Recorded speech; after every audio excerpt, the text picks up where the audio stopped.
Welcome back to my YouTube channel. So in this video, I'll be discussing with you how to resolve a situation whereby you try to install an application and you receive the following error message, which says, it gives you this error message which says instruction reference memory. This memory cannot be read.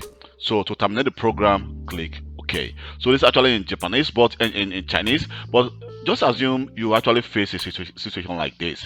So let me show you how to actually resolve this problem. I actually resolved this problem at my workplace, so I'm actually trying to help someone who may be having the same issue and show you the process you need to pass to actually solve this problem. So the first step you want to do is the following. You want to go to your start menu, and here we're going to actually search for MS config, and here you can see we have the system configuration. Just click on it. Let me minimize this, and here we need to, on our system configuration, we need to go to service. So what you need to do, first of all, you need to disable all the services which are actually running on this device, and we're going to say apply. You can see that all the services have been disabled, and you can see just some few services actually checked. So then we're going to click OK. So it says we can actually restart or exit without restart. At this moment, we want to actually exit without restart because we still need to perform some action before we can actually restart our device.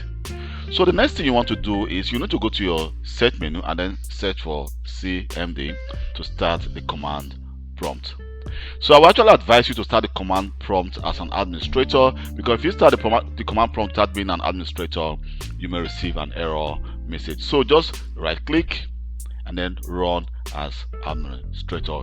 Even if you actually log onto that device as an administrator, I think it's actually better. You can see it's actually starting as an administrator, because if you start the command prompt, even if you log on as administrator, you will not be seeing the administrator command prompt.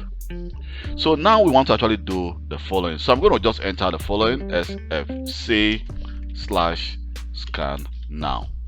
You can see it says Windows Resource Protection could not start the repair service. So I'm going to show you how to actually just fix this problem. So what you need to do is the following. So you need to actually enter sc config trust din, that is this the installer, trusted installer, I think I spelled that correct, then start, then auto, and then hit enter.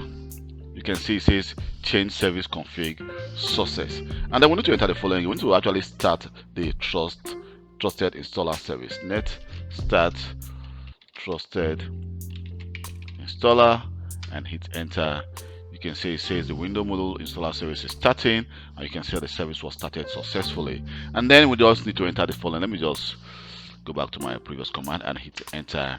And here we go. You can see it says beginning system scan. The process will take some time. So what is going to happen is this will actually take some time to actually complete. It's going to go from 0% to about 100%, and after which I will advise you to actually restart your device, because by restarting your device, it's actually going to restart some of those services we just actually disabled. And when you start your device, try to actually reinstall the application, and definitely the app you are trying to install. You can see in my in this error message, they were trying to install in OneDrive application, which they were receiving that error. So try to reinstall the application. It doesn't actually matter what application you were trying to install. You will see that the problem has been resolved. Thank you very much for your time, and please don't forget to subscribe to my YouTube channel. Bye.